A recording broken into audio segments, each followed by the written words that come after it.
Hello friends, मैं बसंत यादव आज English classes history of English literature में a chief and prominent romantic poet William Wordsworth की biography की discuss करूंगा। जैसा कि आप जानते हैं कि टीजीटी और पीजीटी प्रतियोगी परीक्षाओं में इससे संबंधित बहुत सारे प्रश्न पूछे जाते हैं। इन सभी को ध्यान में रखते हुए यह वीडियो बनाया गया है। यह आपके लिए बहुत ही महत्वपूर्ण है। इसे कंसंट्रेट होकर देखें, समझें व सीखें। Let's begin.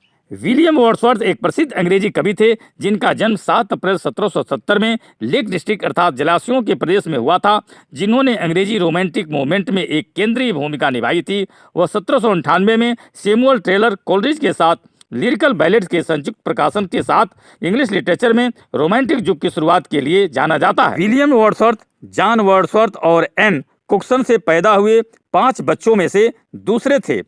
उनके 3 भाई रिचर्ड, जॉन और क्रिस्टोफर और एक बहन डोरथी थी। वह अपनी बहन के सबसे करीब था, जिसके साथ उसने एक गहन और आजीवन दोस्ती साझा की। 1778 में इनकी मां की मृत्यु हो गई। उसी के ठीक 5 साल बाद यानी 1783 में उनके पिता भी इस दुनिया को छोड़ चुके थे। माता पिता दोनों की असामयिक मृत्यु ने वर्ड्सवर्थ के जीवन को कठिन और दुरूह बना दिया। मां की मृत्यु के बाद वर्ड्सवर्थ को हैक्सहेड ग्रामर स्कूल इन लंकाशायर में भेज दिया गया, जो कि अब कोलंबिया में है। वर्ड्सवर्थ की बहन डोरथी इनके लिए बहुत प्रिय थी। मां की मृत्यु के बाद वर्ड्सवर्थ से 9 साल तक नहीं मिल पाई। वर्ड्सवर्थ ने अपनी प्रारंभिक शिक्षा हैक्सहेड स्कूल से प्राप्त किया। वर्ड्सवर्थ जब युवावस्था में थे, उनसे एक लड़की से प्यार हो गया था। उस लड़की का नाम मेरी ईस्टवेथ था, पर ये लव स्टोरी बहुत दिन तक नहीं चल पाई। ये 1791 में फ्रांस घूमने गए। वहां आल्प्स को और उसके आसपास के फ्रांस, इटली और स्विट्जरलैंड के कुछ क्षेत्रों का अवलोकन किया। उसी समय उनकी मुलाकात एक फ्रांसीसी महिला से हुई, जिनका नाम एनेट वालेन था। उससे प्यार हो गया। फलस्वरूप उसने 1792 में एक पुत्री का जन्म दिया, जिनका नाम कैरोलिन था। उस समय इंग्लैंड और फ्रांस के बीच तनावपूर्ण वातावरण को देखते हुए इन्हें इंग्लैंड आना पड़ा।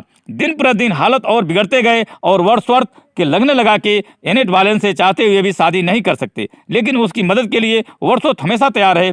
दोनों देशों के बीच हालत बहुत बिगड़ गए और कुछ वर्षों तक एनेट वालेन से नहीं मिल सके। दोनों देशों के बीच शांति कायम हुई तो गए 1802 में अपनी प्रिय बहन डोरथी के साथ उससे मिलने गए थे। तब कैरोलिन 9 वर्ष की हो चुकी थी। वे कैरोलिन के साथ समुद्र के किनारे टहले और कुछ खुशी के पल बिताए। बाद में वे उन हंसी पलों को अपने एक सोनेट में सजो दिया। उस सोनेट का नाम it is ब्यूटियस evening com and free था। तब तक उसी बीच वर्ड्सवर्थ की शादी मेरी हैचिंगसन से तय हो चुकी थी। उसी तथ्य को बताने के लिए वे एनेट वालेन से मिलने गए थे। वर्ड्सवर्थ शादी के बाद भी एनेट वालेन की भरपूर मदद करते रहे। वर्ड्सवर्थ कैरोलिन की शादी भी कराई तथा वे 1835 तक उस परिवार को आर्थिक सहयोग देते रहे। 1802 में वर्ड्सवर्थ की शादी हैचिंगसन के साथ हो गई। 1803 में वर्ड्सवर्थ को पहले संतान के रूप में पुत्र रत्न की प्राप्ति हुई। इन्हें भी अपने पिता की तरह 5 संतानें थी। पहला जॉन वर्ड्सवर्थ, दूसरा डोरा वर्ड्सवर्थ, तीसरा थॉमस वर्ड्सवर्थ, चौथा कैथरीन वर्ड्सवर्थ और 5वां विली वर्ड्सवर्थ था।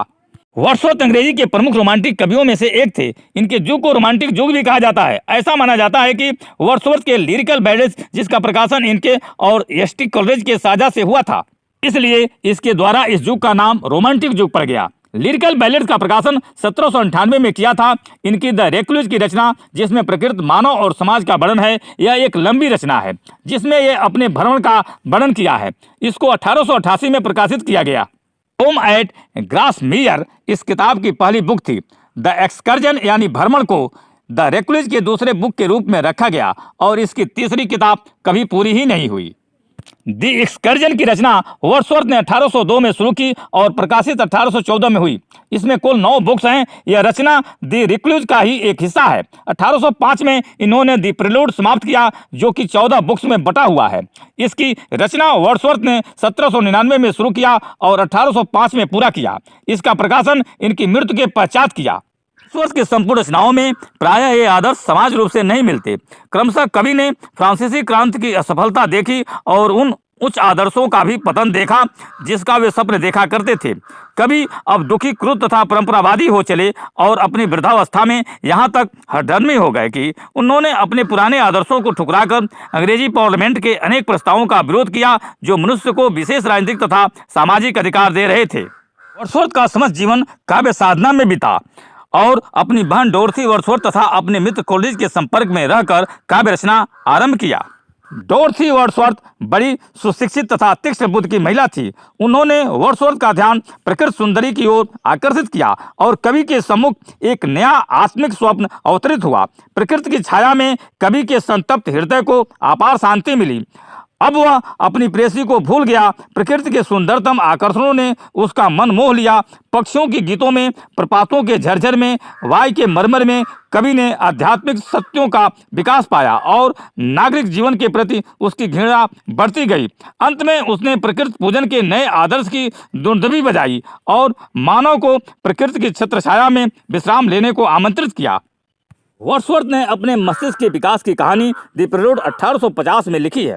इस कविता में कवि ने अपने अंतरतम भावों के उत्थान तथा विकास का वर्णन बड़ी निष्कपटता से किया है, परंतु कवि ने इस पुस्तक से उतनी ख्यात न पाई जितनी उन्हें लिरिकल बैलेट्स काव्य संग्रह 1708 से मिली। उन्होंने अपने मित्र कोलरिज के सहयोग में यह पुस्तक लिखी थी। इस संग्रह के प्राकथन में कवि ने अपनी नई शैली तथा नवीन विषय चयन पर गूढ़ तर्क के साथ अपने साहित्यिक विचार प्रकट किए हैं।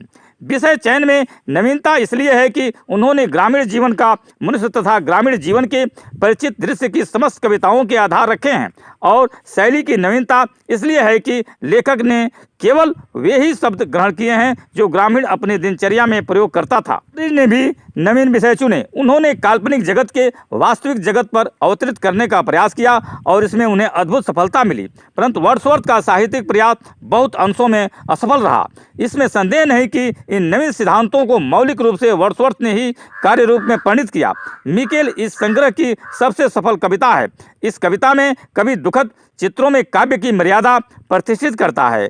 टिंटर्न एबी नामक कविता में कवि की वर्णनात्मक तथा विवेचना शक्ति पूर्ण रूप से प्रकट है। कर्सन में कवि यद्यपि एक छोटे कथानक पर काव्य रचना करता है, फिर भी स्थल स्थल पर धार्मिक विश्लेषण तथा प्रकृति दर्शन मनोहर है। प्राचीन कथानक पर विरचित लायोडेमाया आध्यात्मिकता तथा प्रेमावेश से ओतप्रोत है, परंतु वर्ड्सवर्थ की लोकप्रिय कविताओं में उनके गौरव गीत हैं जो प्रेम, प्रकृति, राष्ट्रीयता और आध्यात्मिक विषयों पर है। इमॉर्टैलिटी ओड में कवि बाल्यावस्था के सुकुमार देवी स्वप्नों में जीवन के अमृतत्व का आभास पाता है। ओड टू ड्यूटी में वह कर्तव्य की निष्ठा का वर्णन करता है तथा मिल्टन नामक चतुर्दशी में देश के सामाजिक तथा आध्यात्मिक पुनरुत्थान की प्रार्थना करता है। वर्ड्सवर्थ की साहित्यिक सेवा का माप कठिन है। वह केवल एक महान कवि ही नहीं वरन एक नए युग के प्रवर्तक भी हैं। 1843 में वर्ड्सवर्थ को ब्रिटेन का पोएट लॉरिएट बनाया गया, जबकि इनकी इच्छा पोएट लॉरिएट होने की नहीं थी। ये मरते दम तक ब्रिटेन के राजकवि रहे, अर्थात 1850 तक पोएट लॉरिएट रहे। इनके पहले रॉबर्ट सूदे ब्रिटेन के पोएट लॉरिएट थे। इनकी मृत्यु एक छोटी सी बीमारी के चलते 80 वर्ष की आयु में 23 अप्रैल 1850 को हुआ तथा इन्हें ग्रासमीयर चर्चयार्ड में दफना दिया गया। थैंक्स।